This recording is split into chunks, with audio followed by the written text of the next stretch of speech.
dahil nga na-curious ako sa lasa ng kinilaw na chicken, naman susubukan kong magluto ng kinilaw na chicken. Kaya for today's video ay magluluto ako ng kinilaw na chicken. Pero bago tayo magluto at bago ang lahat, magandang araw, magandang buhay. Ako nga pala si Erica, tawag nila sa akin dito, Ambang, isang tamad at patulog-tulog lang dito sa Pilipinas. Pero may pangarap sa buhay, pangarap kong yumaman nang walang ginagawa. Kaya tara, huwag kayong sumama.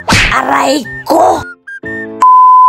Una ko nga palang gagawin dito ay hugasan ko muna yung chicken. Bale, breast part nga pala ang gagamitin kong parte ng chicken. Kaya nga pala ito ang naisip kong gamitin kasi malaman ito at malinamnam. Huy, walang ganun. Bale, dito na banda nga pala guys ay i-debone ko muna yung chicken. Kasi yung laman lang yung kailangan ko dito at hindi ikaw. Kaya dito na banda guys ay itatapon na muna kita. Total, wala ka nang pakinabang sa kanya. Aray ko. Dito na banda nga pala guys ay hiwain ko nga lang pala ito ng maliliit. Pagpasensyahan nyo na nga pala yung boses ko dito kasi sinisipon at inuubo ako dahil sa katigasan kasi ng ulo. Naligo ng ulan kahapon. Pagkatapos ko nga palang maghiwa ng karne ng chicken dyan, ay nagpakulo muna ako ng tubig. Kaya habang nagpapakulo ako dyan ng tubig, ay naghiwa na muna ako dyan ng kamatis. Bale, hiniwa-hiwa ko nga lang pala ito ng maliliit. Pagkatapos ko nga palang maghiwa ng kamatis dyan, ay naghiwa na ako dito ng pipino. Habang naghihiwa nga ako ng pipino dyan, ay kumukulo na nga pala yung pinakulo ko kanina. Kaya naman, iniwan ko na muna. Kaya naman, pagkatapos nun, ibinuhos ko na nga pala dito sa chicken yung mainit na tubig. At pagkatapos, hinalo-halo ko nga pala ito para maluto-luto konti. Nung mailagay ko na nga pala yung tubig sa may chicken, ay tinuloy ko na nga pala tong paghihiwa ng pipino. Bale, maliliit nga lang din pala yung paghiwa ko dito. Pagkatapos ko nga pala maghiwa ng pipino dyan, ay naghiwa na rin nga pala ako dito ng pabida-bidang sibuyas. Habang naghiwa nga pala ako dito ng sibuyas, ay pinaiyak nga pala niya ako. Sabi nila, pag naghihiwa ka daw ng sibuyas tapos lumuha ka, di ka daw makakatiis sa katugangan mo. So sabi ko naman, namudol lang yung kampit mo, kaya tumatalansik yung sabaw-sabaw niya, kaya ka naluluha. Kalokohan. Katapos naman ako maghiwa dyan ng sibuyas, ay naghiwa na rin ako dito ng luya. Kaya nang nagsabi sa pamahiin sa sibuyas, laya-laya. At pagkatapos ko nga palang maghiwa dyan ng luya, ay sunod naman akong naghiwa dito ng siling green. Sunod naman akong naghiwa dyan ng siling red para naman may konting sipa yung kinilaw na chicken ko. And after 5 minutes nga pala guys, ay tinanggal ko na nga pala yung chicken para timplahan ito. Kaya naman pagkatapos ko nga pala itong matanggalan ng tubig, ay titimplahan ko na nga pala ito. Ops, kung hindi ka nga pa pala nakapag-follow sa aking page, ay baka naman mag-follow ka na para updated ka sa aking mga walang kwentang video. Ganito lang nga pala ito ka-basic guys. Ay ko nga lang pala lahat-lahat ng mga hiniwa-hiwa ko kanina. Dito na banda nga guys, nilagyan ko na nga pala ito ng suka at pagkatapos nilagay ko na rin yung asin. Dito na nga banda nga pala guys, ay hinalo-halo ko na nga pala para mahilo-hilo na sila. Ito na nga pala guys, plating time. Comment ka naman dyan sa baba kung nakatikim ka na rin ng kinilaw na chicken. Ka lang nakapanood ng nagluto ng kinilaw na chicken.